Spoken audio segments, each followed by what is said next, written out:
Hey everybody, it's Bust with Battles with Bust number 195, and today we're going to be doing battle with Hecarim Gwen. And so Gwen, she's really kind of popped off with the Dark Saga domination. She's had a lot of tools added to her kit with the new Hallowed card and Opulent Foyer. This is Opulent Foyer, where I come from. If you want to speak some Appalachian English in here, this is a Foyer. But the Opulent Foyer gives her a lot of options, and then of course the star of the set, Vayne, also works quite nicely with Gwen. And so you have a lot of decisions to make when it comes to building a Gwen deck. Do I want to go kind of classic with Katarina? Do I want to use the Foyer? Do I want to use Vayne? Do I want to use the likes of the Grand Plaza? You got lots of choices. And so what we're going here today is what I think to be kind of like the punchiest version, the biggest boom style version, if you will, and making usage of the Hecarim. And so Hecarim is just a really big and strong bruiser, and he plays nicely with a lot of the themes that Gwen is looking for, mainly attacking a bunch of times and then taking advantage of Hallowed. And so what we're looking to basically do with this deck is, number one, we want to be taking advantage of the Opulent Foyer. So if you're not familiar with it out of the new set, when you summon the Foyer or when you gain the attack token, you get to summon a Ghostly Band. The Ghostly Band is a 2/1 ephemeral with Hallowed. And so this is our kind of main way to come out here and actually level up the Hecarim. And so that's kind of like cycle number one of the synergies running in this deck, is we have the Foyer to generate the Ghostly Bands. The Ghostly Bands up our Hallowed count. We can use the Ghostly Bands to come in and resummon the likes of Shark Chariot. That's going to get the ephemeral attacks that we need for Hecarim, and then Hecarim can close out the game. He can take the big Hallowed boost with his Overwhelm, and then boost up the rest of our ephemeral squad with his attack ability. And so that's kind of like style number one, is looking to take advantage of the ephemerals package. The next big thing that we can do with the Foyer is leaning on that gaining the attack token bonus. The easiest way to gain attack tokens is going to be with Scout. And so if it's we have the Foyer on the board, it's our attack token. We attack with the Scout unit. We immediately get the attack token right back. And so this provides another nice chain of synergies as to where the Scout units get the free attack in. They get the Hallowed bonus. We get a unit off of the Opulent Foyer. And then we're going to be free to attack again. Then that second attack will have this boosted Scout unit. We'll get an additional bonus out of Hallowed. And then we have those two those two Ghostly Bands on the board ready to attack and get in some chip damage, hopefully wear down our opponent's board a little bit. And so we do have this collection of 6 Scout units between the 3 Wardens, the 2 Rangers, and the 1 Genevieve as the means to have the Scouts to come in and try and turbocharge the Opulent Foyer. The next kind of big bonus that we can get out of these Scout units is on our opponent's attack token. And so if it's our opponent's attack token, so we didn't start the turn with one, we can now play a Cataclysm onto our Scout units. That's going to give us the free attack out of the Cataclysm.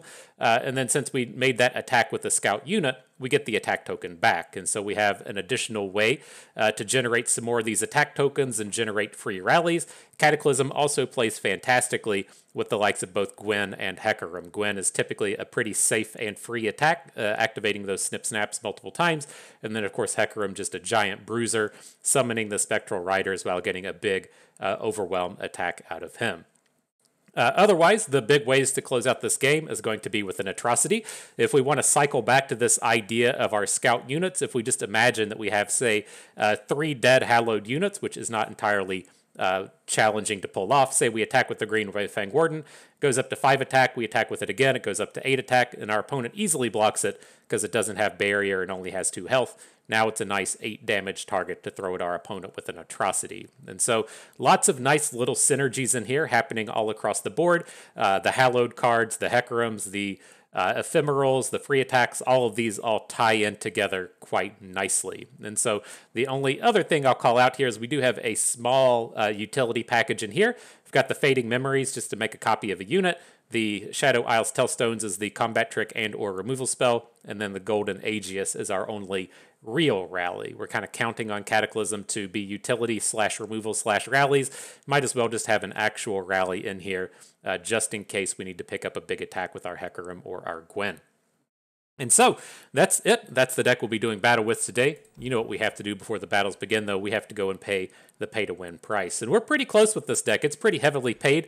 I'm going to boost up the Fading Memories, though. This is a nice way to pay the pay-to-win price, since it will put that premium copy of a card into our hand.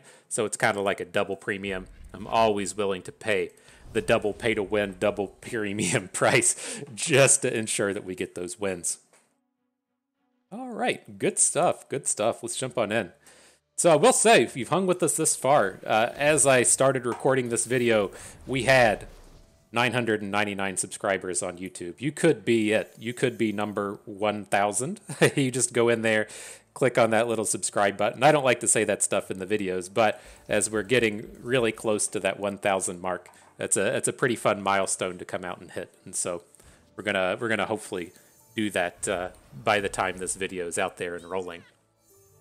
Okay, so we're up against Seraphine. As we kind of mentioned in the previous videos, I don't dislike the theme and the style and the play patterns of the Seraphine decks. My problem with them is that they just take fucking forever to play. And so it's our opponent plays a Reggie and they have to think, and then they play a Seraphine and have to think, and then they play another Manifest and have to think, and it just takes 10, 12, 15 minutes every single game. And so my solution to the problem has been, I'm willing to play one game against Seraphine, and then we'll concede out any other ones we get queued up with. I don't think it's fair to just not play against her whatsoever. You all kind of miss out on getting to learn about the interactions and the capabilities and everything. And then it's also not fair to you, though, I think, if we just spend our hour playing one match or two matches because we got queued into this dumb deck over and over again. And so this will be it. This is our Seraphine deck for the round. It's going okay. We've got reasonable sets of combos going on here. We're going to have our Grizzled Ranger on the next turn, bringing in these scout attacks. We hit the Opulent Palace on 3, or the Opulent Foyer, and so you'll get to see a lot of the combos starting up here quickly. So we'll see if he's got a Mystic Shot to shut down our scout attack. A little sad if they do. Typical Seraphine player being lame, but we got some opportunities for greatness here nonetheless. High note, sure. And so I did block Seraphine last turn. There would have been some argument to leave a unit back, or leave our fearsome unit back, since it could potentially just attack through Seraphine, but it's a pretty dangerous attack there. I like that we still get to pick up the Halloweds, and now she's in a spot to where she dies to all of our ghostly bands. And so I feel like it was a fairly important turn to be putting a bit of that chip damage onto her, just to hopefully weaken their overall game plan. All right, and so some big choices here if we want to go for the Gwen or for the Ranger. As it stands, I'm going to look to just drop the Ranger on this turn, so we can hopefully open attack next turn and get the Ranger going. And then with our 6 mana next turn, we kind of have the decision: do we play another unit, or do we want to play Gwen plus Cataclysm on the following turn? And I'm leaning towards the Gwen plus Cataclysm. We just don't have. We don't get a ton of strength coming out of this Boisterous Host, and so I feel pretty okay with just leaving it behind and trying to get a big turn with the Gwen.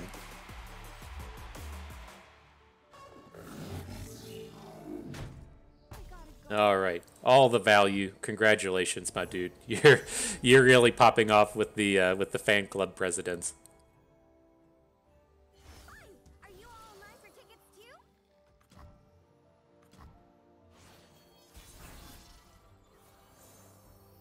Genevieve, that's kind of interesting. The other thing we can look to do is play Genevieve next turn. And I think that's what I'm kind of leaning towards here, is say we take this open attack with the Ranger. He's going to block it with the Fan Club President, right? He's never just going to take the 7 damage. But then we can follow up with Gwen.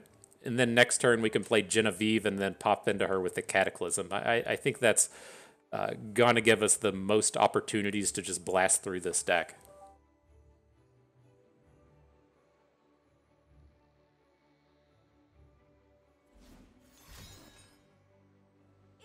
But see, this is exactly why I hate this. He's manifested like 3 times. He's taking fucking forever to think about it. He's played the drum solo, does absolutely nothing in response. Just, I don't like to say that we're being held hostage by the game here, but it's fucking annoying dealing with that stuff.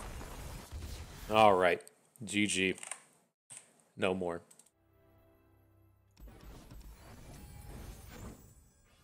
We go from high note to low note, right? You say, oh man, check this out. We're about to hit 1,000 subs, and then you drop right into your Seraphine rant. You get a little bit of everything here today. All right, good game, friend. That was fun. On to the next one.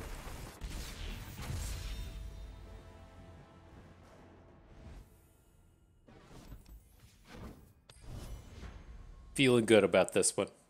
Our queue will not be ruined. play against Vayne.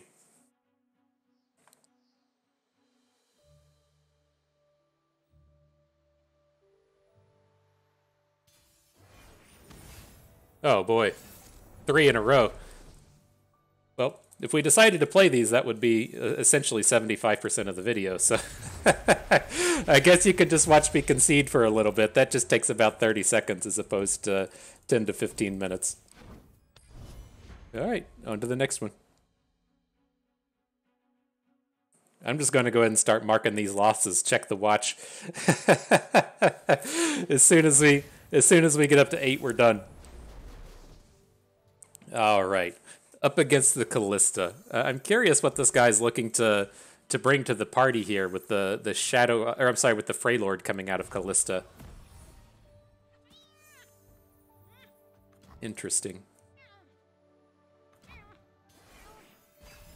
But reasonable enough start. Hopefully we can punch in a bunch of value here between the Shark Chariot now, adding the Foyer next turn, getting the ephemeral attacks in. Like, he's not being aggressive whatsoever, adding minions to the board. So I think we're going to have plenty of time to mess around and see what we can get done.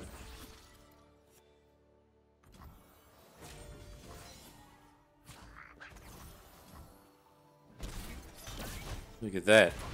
Sign me up for all the values, please. I'll take every one. Mist Wraiths. Okay. And then is he going to be playing Iceborne Legacy with these, and that's what the Freylord's for? It's weird seeing Mist Wraith with the minion, though. They don't strike me as a friendly set of combos.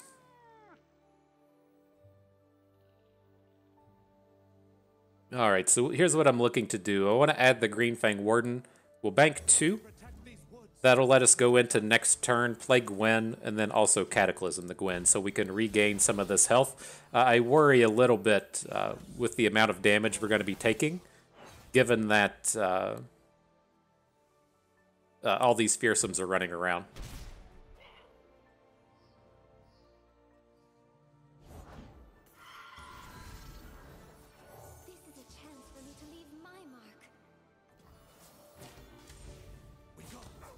Okay, then we want to make sure we have as many 3 attack units as we can. And so I'm surprised he's not putting the Wraith Collar in front of our 2-power unit, but that's our kind of strength in this attack is it only gives him 1 value block on the board. Now he's so close to dead. Like, I don't think he can kill us with Gwen on the board. I'm just going to add Hecarim. Hecarim's going to flip on this attack. He's going to get all the hallowed bonuses. The Iceborne Legacy, that's it. I like what you're about, my dude. I like what you're about.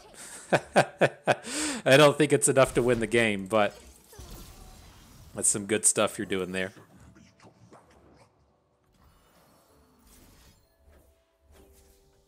All right, we'll Cataclysm the Hecarim right into the 1 health unit.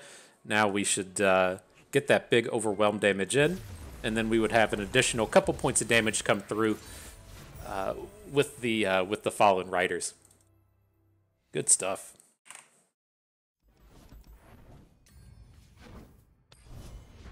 All right, next battle. I love it. The Iceborne Legacy. It was too bad. Like, the Iceborne Legacy Spiders deck was good for like a week. And then one of the most depressing things about Expedition, I thought, was they put that archetype into Expedition, right? They set it up to where there was a one of the Callista card pools. They took Callista out and put Elise in and set her up with the combo. And then I don't know if like the intern got crazy or what it was, but like immediately after they added it, they took it right back out. It was pretty depressing. We had like one patch to where you could draft the Spiders deck, and then it was just gone. All right, but scary stuff against Riven here. We don't have great answers to their big OTKs. We're not really good at just blocking that big overwhelm damage. There's some argument to hang on to Gwen, since she can fight back against some of their chip damage, but it's okay. It's okay to have it happen like this. We did draw our Shadow Isles Telstone. This is kind of a big deal, since if they want to go all in on a Riven Sword, we have the opportunity to fight back with the Crumble. But again, I'm not real stoked about battling in this matchup.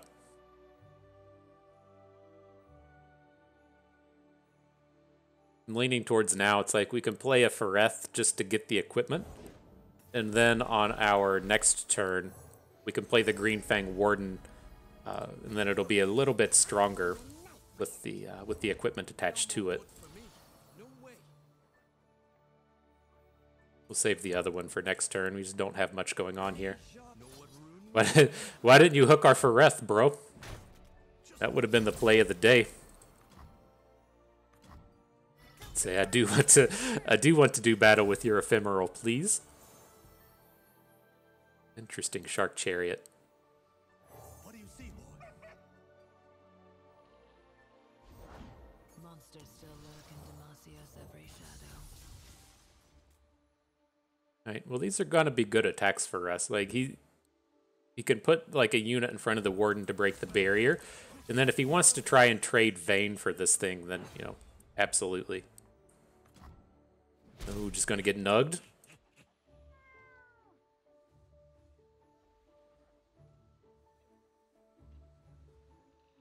Yeah, it's time to pick up that atrocity.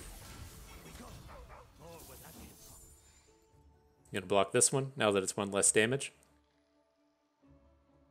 Or one more damage, I guess. Okay.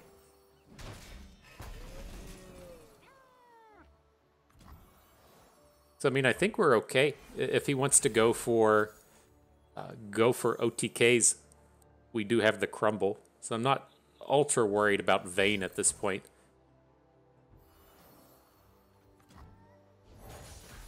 We're in a pretty decent spot to just come in and kill her as well. So say we add the Shark Chariot, we Telstones out and hit the Vayne, and then we can come in with Hecarim next turn.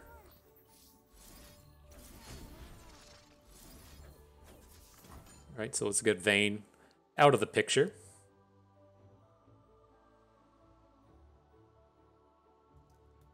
Uh-oh.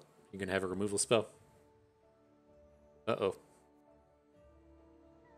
I mean, if he has to single combat our Chariot, I think it's still probably okay. But we would, of course, love to see this Vayne fall.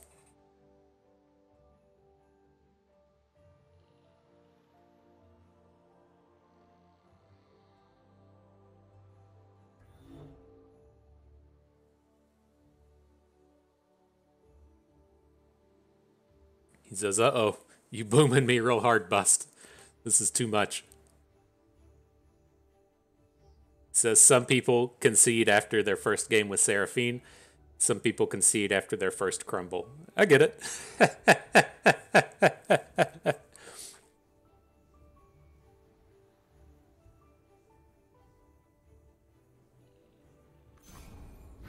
All right, she's down. I feel like we got our first rage quit of the day.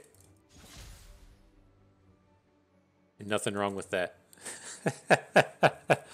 And then the cool thing with next turn, with our 1 mana banked up here and our scout with the refill the spell mana, ideally we should be able to open with the Warden, get our point of spell mana back, so we'd have 2, add the Hecarim, attack with everybody, then that would get us up to the 3 spell mana, and then we could look to Cataclysm the Hecarim to get an additional attack in. He should be meaty to the size to where opponent can't really deal with him. So that would be the plan if we didn't bring in the rage quit.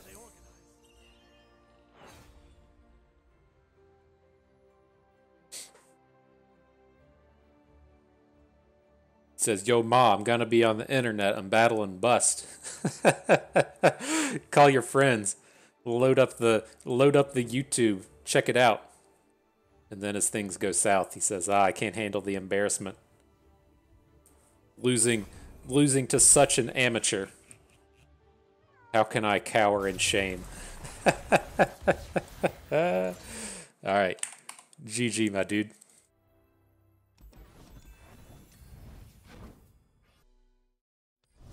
All right.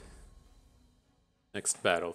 So, man, I don't know if you all know who makes the best food in the world. It's a real toss-up, right, between Thai food and Mexican food. It's really tough to decide which one's the best. I know they aren't exactly similar, but they're both fucking choice. But recently, I went to an Austrian restaurant. Now, I am not a master of geography. I had to look up where Austria was. It's apparently attached next to Germany over there in Europe. I'm sure the Europeans are like, fuck off, dude. You don't know you don't know your geography. It's like, well, you probably don't know where Missouri is, so fuck you as well, you know? but nonetheless, I didn't know what I was getting into. I just assumed it was going to be like pretzels and some kind of beer cheese and then beer and then some kind of like sausage, right? I'm sure that that's all that they ever eat in Germany. They just sit around, no vegetables, right? They just pound beer and pretzels and sausage, call it a day. But man, I didn't know what a schnitzel was. I've never heard of it before. Apparently, you just take a you take a meat and pound it really thin, and then you bread it and put a bunch of other shit inside of it and fry it. Oh man, it was fucking choice. They put like potatoes and some other kind of meat and cheese in it. Oh man, it was fucking delightful. It was choice. And so if you're from the land of Austria, props to you. +1 +1 to your cuisine, if you will, because that stuff was pretty good. But then also in the theme of Austria, I didn't really expect all this to jump into my life so quickly, but I watched a movie the other day starring famed Austrian Arnold Schwarzenegger, movie being Kindergarten Cop. Now, I'll tell you, I really just need to go back and I guess rewatch all of these classic Schwarzenegger movies, because, like, at best, it's just going to be fucking terrible, but so terrible that it's good. And like, that's a pretty good spot to be in, I think. You keep your expectations pretty low.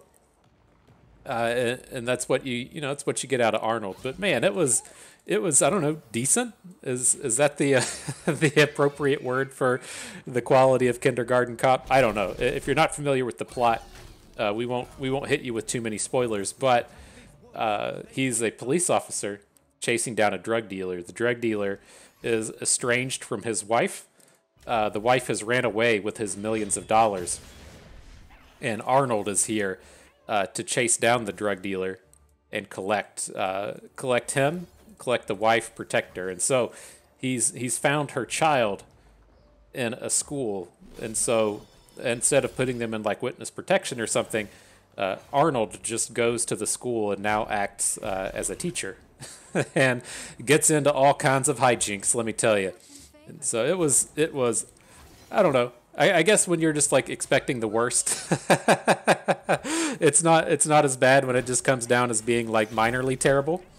But I thought that was it was kind of a neat connection, having old Arnold turn up after we were munching on some Austrian food. But all right, back to the game.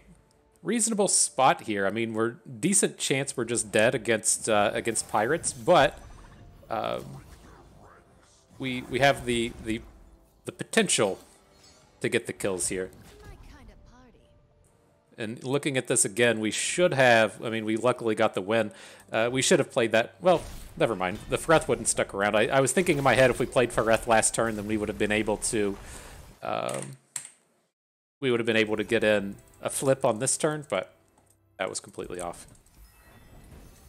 But yeah, all the shit that you want to see out of this deck happening that game against Pirates. We got the scout attacks, we got the Cataclysm on our opponent's turn, we got the big Hallowed Hecarim coming in.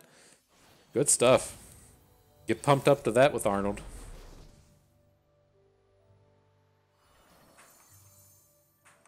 All right, fun game. On to the next one. The highs and the lows. But see, this is what's disappointing, right? We've played 7 games. Or I'm sorry, we've queued into 7 matches, right? We've conceded against Seraphine 3 times and played against it once.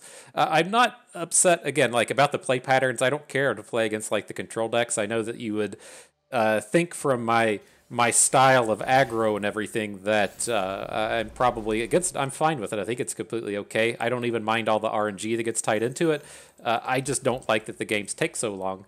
And there's no like real punishment to your opponent for just like slow roping every single game just because they have like 1,000 manifest decisions to make, and then they're like, "Ooh, I have 1,000,000 cards in my hand. It's tough for me to figure out which one costs 2 mana." And so, ugh.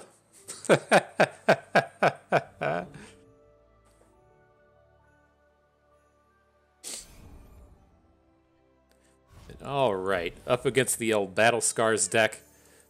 Let's see what happens here. Classic, the Braum and Vladimir. In the War Mother's name. The Scar Maidens will know my name. Never make that attack, please. Thank you. Just never make it. It never works out good, right? Either your opponent just ignores it and they take the 0 damage, or your opponent has something, right? And they have the something to interact in a way for that to be unfavorable for you.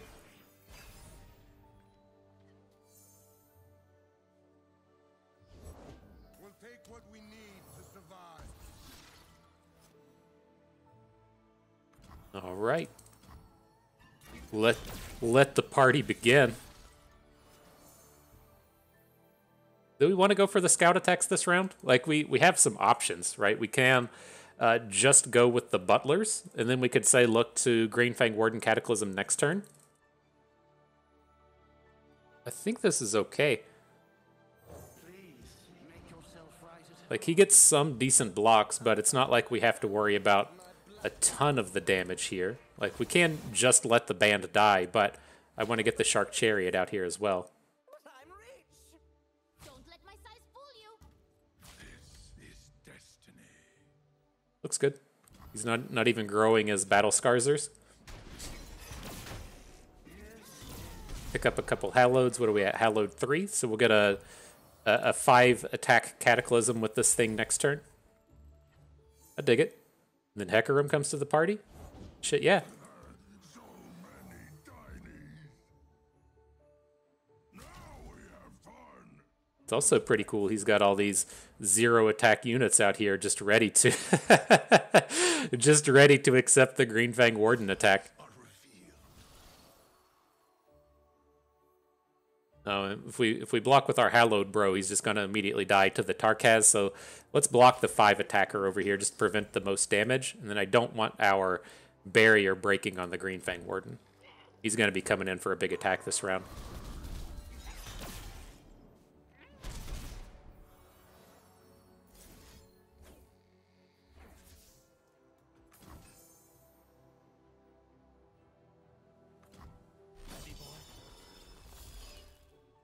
All right.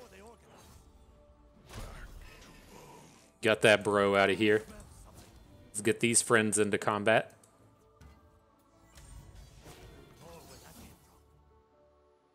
I'm ready.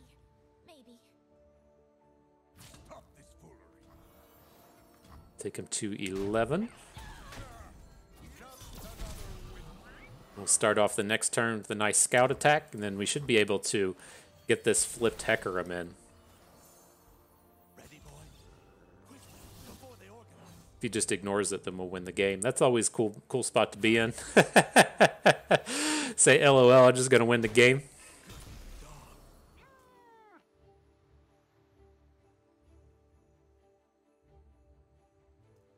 It's like, even if he has something like a Harsh Winds, we're just gonna blow out for so much damage this turn. Alright, not worried about Vladimir. Let's get out here, horse boy. the flip on this attack, so the Vladimir is not going to weaken our big boosted bands. Good stuff right here. Vayne doesn't get these big highlight reel attacks like Hecarim does. Check that shit. Look at that, coming in for 37. Feels good, man. Feels good. Uh-oh, he's doing something. He's gonna have like a Death Lotus? Oh, what a bummer that would be if he's gonna drop a Death Lotus on us. No way. No way. Ah. He's got it. He's got the Death Lotus. F. Alright.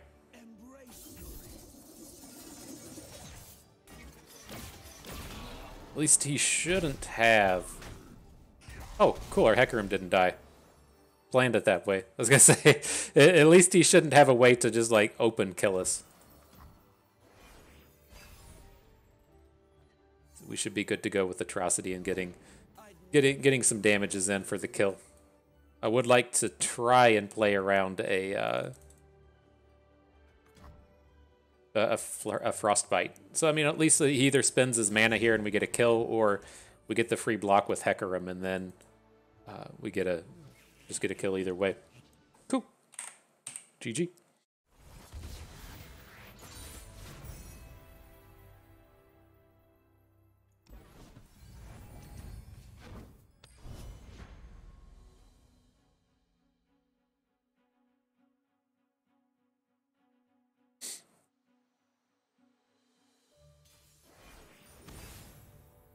What's this one? Is that some kind of like Seraphine skin trying to skip through?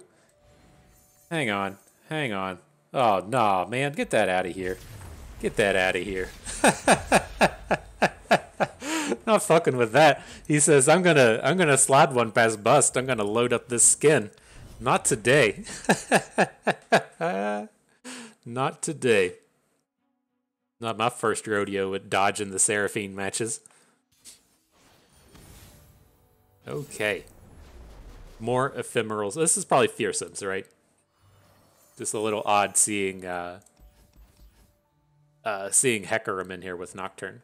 But this is okay. We'll hang on to the Phantom Butler. This is one of our few ways to actually block a fearsome unit. And then we'll look for the palaces and whatnot. Try and slow them down. I feel like we got fairly lucky against that last Callista deck. And so it just doesn't feel like a matchup where we're really strong. We don't deal damage as fast as they do, and we can't interact with what they're doing particularly well.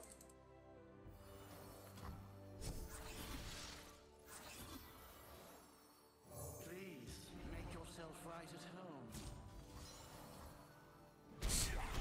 home. All right, taking it.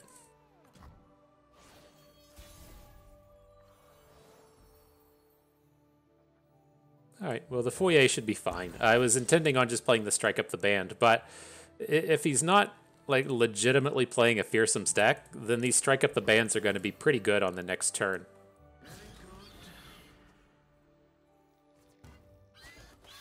No, we don't have Halloweds yet, but I wanted to make sure our attack on the left was the Hallowed one. So if he hits us with like a Unspeakable Horror, right? We don't want to boost the Phantom Butler and then have our best unit get killed.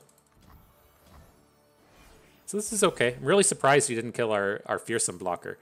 So now if it comes down to it this turn, we can, say, drop the Boisterous Host and then Shadow Isles Tellstones into a blocker.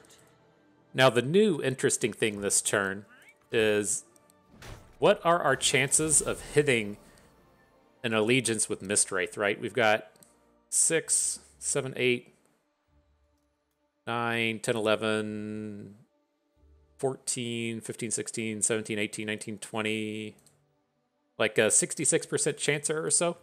I'm really kind of interested in this Fading Memories into the Wraithcaller.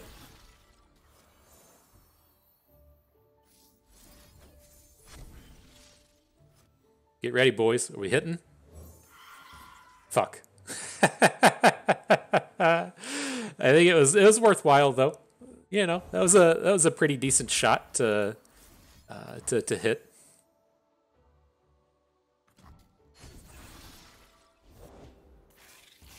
Gross. Right, well, I'm gonna leave the host back. We'll probably need it to block the Wraithcaller next turn.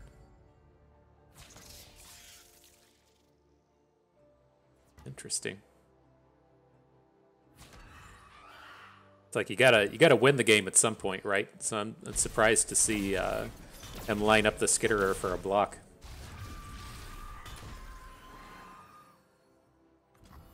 All right, we're getting close to an Atrocity lethal. I mean, it's definitely scary against a deck like his, but you know, sometimes you just gotta go for it.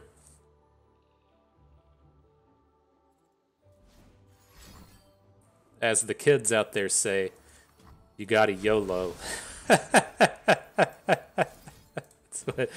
That's what all the kids are saying these days, as they listen to their Drake songs from the early 2000s.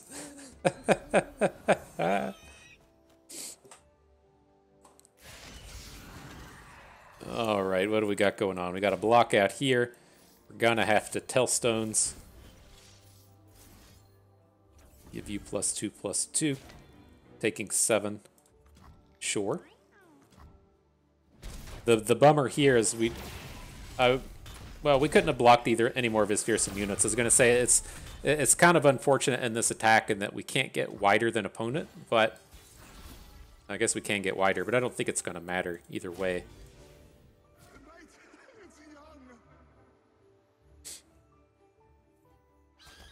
I was thinking if we wanted to like now hold back for this Cataclysm. I don't think so. All right. Okay. just go for it. Come on, kids, say it. Say the YOLOs. Got him.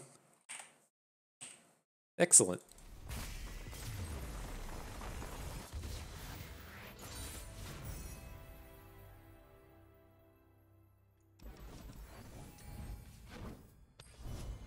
Next battle.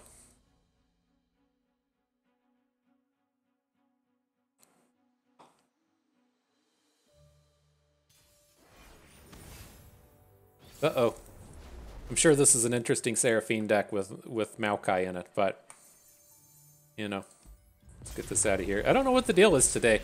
In our previous video, I think we played 8 games, 7 games, 8 games, and only had to deal with it once. Today we're up to like almost 50%. What the deal is.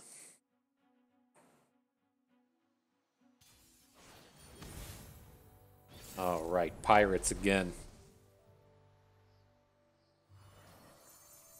So what do we got? These cards aren't particularly good against Pirates, right? Shark Chariot and the Foyer.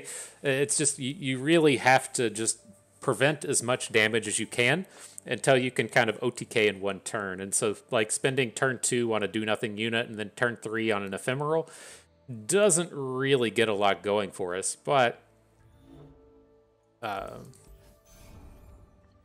it's kind of tough when you're on the odd attacks and you see that turn 2 Shark Chariot, turn 3 with the Foyer, but it's a little much.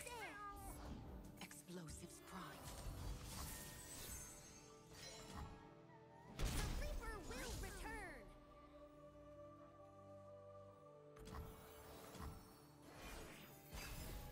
All right, I'm ready to block now. Nice to meet you.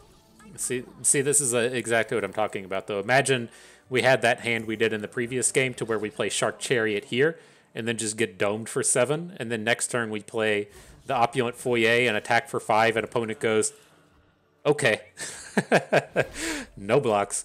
You're just so far behind. You can't come back from that. It's like you really just need to be dropping units every turn of the game, and then kind of hoping you can claw back in with Gwen. Please, make yourself right at home.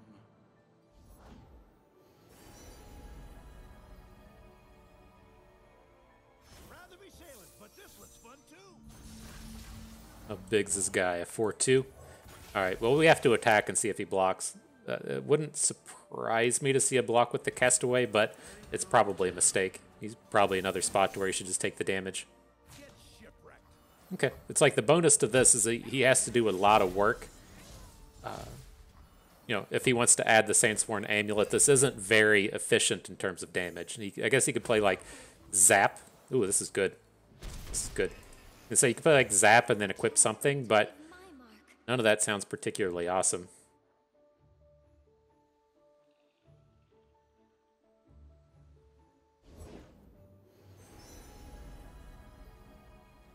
Sometimes you're the fish, sometimes you're the bait. All right, so I would say there's like a 95% chance that we're going to be playing Cataclysm on this upcoming turn. And so we're going to have to kind of decide how we want to go about, you know, boosting up our Gwen. I think I'm... it's like...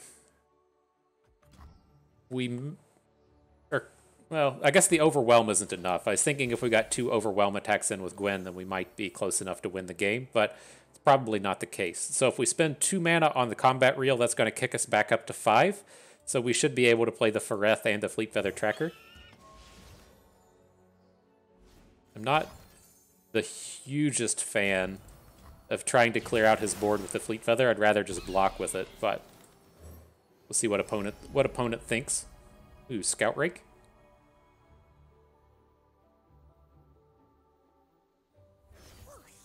We could. It's very slow, but we could potentially Scout Rake Gwen next turn. With the Cataclysm and just try and gain a bunch of health.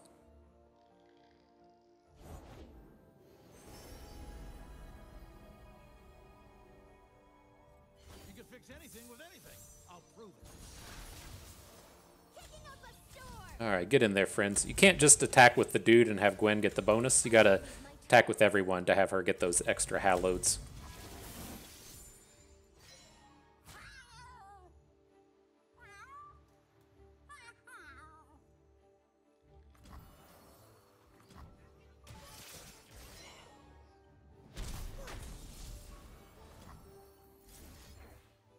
Do we want to go for this?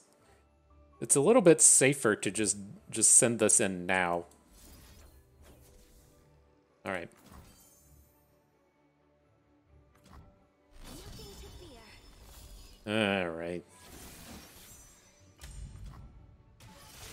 It's like I don't know if we'll get the time in the next turn, and if we have to block with Gwen, it starts to be pretty scary. I'm not excited about any of those words coming out of my mouth.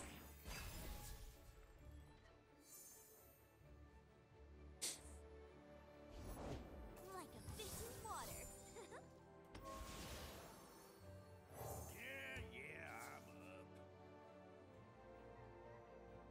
All right.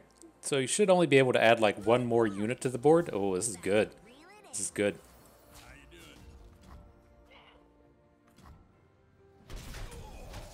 Guess I'm the bait. Hey, dude, there's what's happening. You have to worry about like a Noxus Blast. That would be unfortunate, but kind of is what it is.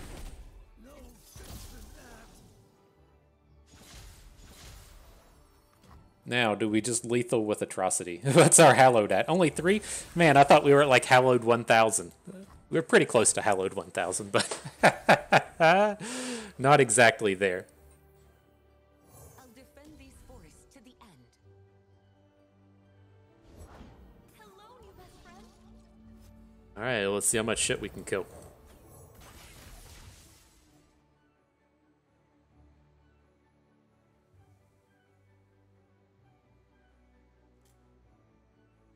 Still doesn't feel good. We're just like a little bit short of the nice things happening. I wonder if we just like shouldn't have blocked with Gwen last turn.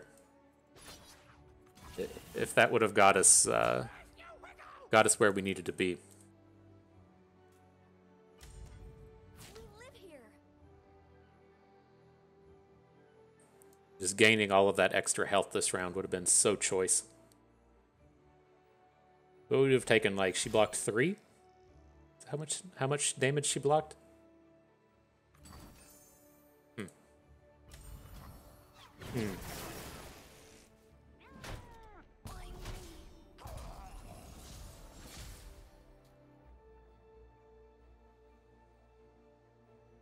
can let you know now, this doesn't feel good. I don't think there's a real reason to attack into the Dreg Dredgers.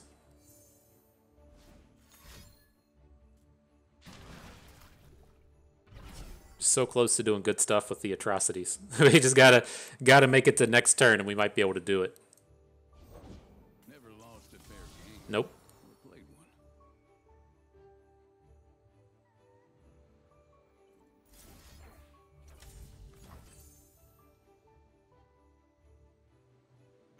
All right, boys. It's time to squeeze them butt cheeks. we still have an answer. We got a shot. This only take us to one. Okay. All right.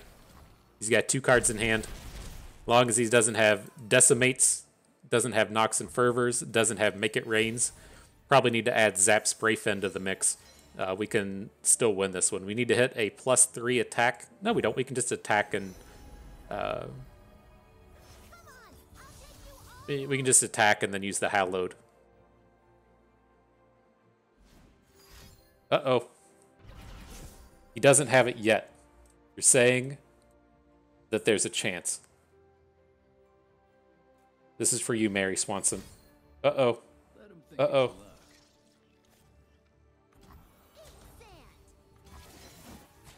Uh-oh.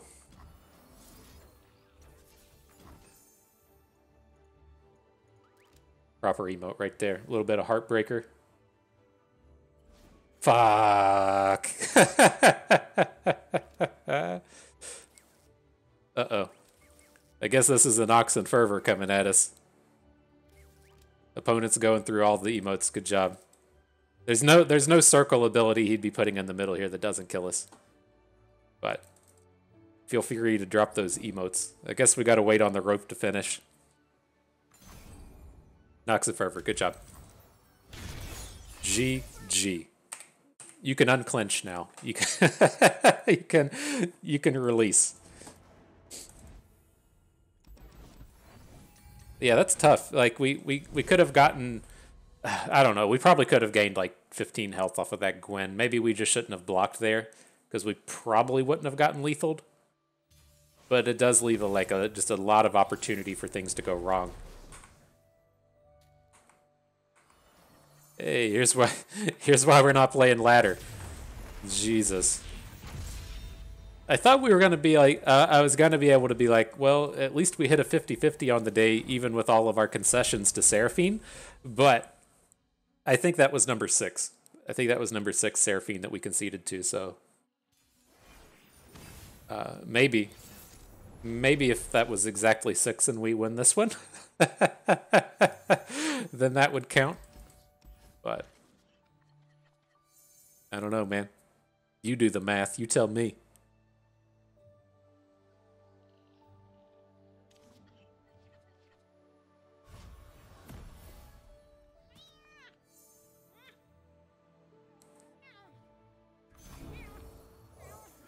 All right, not a bad curve.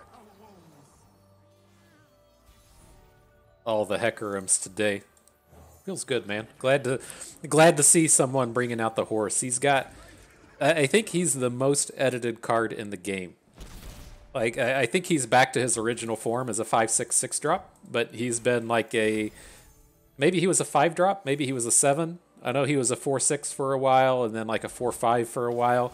Like he's gone through an enormous amount of changes. He was just like far and away in Foundations only, just like the best closer in the game. And then now he doesn't get much of a time to shine. But there we go. We got that win. We'll say that we conceded 6 times to Seraphine and finished off 50-50 on the day. Not bad. Not bad. Not a bad little day. And so that was fun. That was a good set of games. I think we got to hit, pretty much all of the combos we were looking for in here. We got some big Gwen attacks in. We got some Hecarim wins. We got the Opulent Foyer on the board. We got to do the scout attacks with it. We got to hit the Cataclysms on the scouts. We got to throw atrocities to the face. Like, I think we really hit on, 95% of the combos that you're going to be hitting with this thing. And it's pretty cool. It's pretty fun. And so, I will concede that it's, probably not as high powered as playing with Vayne. That's just kind of a different story, though. You're going for like a kind of longer, more value based approach when you're sending out the tumbles after tumbles after tumbles. Where here we're just like, here comes, bruh. Here comes the Hecarim. Fuck you. And so that's much more my style and much more something I appreciate. And so I was pretty happy with this list. I think the Golden Aegis could probably come out. There was really no situation that I ever wanted it, and we never really had the boards to support it, so it could probably go. I was happy with the quantity of scout units that we had. 6 felt like a pretty good number. You could look to replace Genevieve with that new scout dragony thing, whatever it is that eats up the equipment. I didn't bring it here because I had the kind of thought that we can generate these wide boards with the foyers and with the strike up the band, and it might be a little bit more important to just give all of those bad units +1/+1 than it would be to protect that big scout unit for an additional attack. But you can try that your own way, however you want to go about it. But I think at the end of the day, I'm happy with Genevieve, and I'd probably just cut this Golden Aegis for another Shadow Isles Tellstone. But man, I had fun with that. I hope you had fun too, because that is going to do it for us today. So I hope everyone enjoyed the video. I hope your attacks are a little more hallowed. Hope you maybe learned a thing or two along the way and had a good time watching. This is Bust, and we thank you for being here.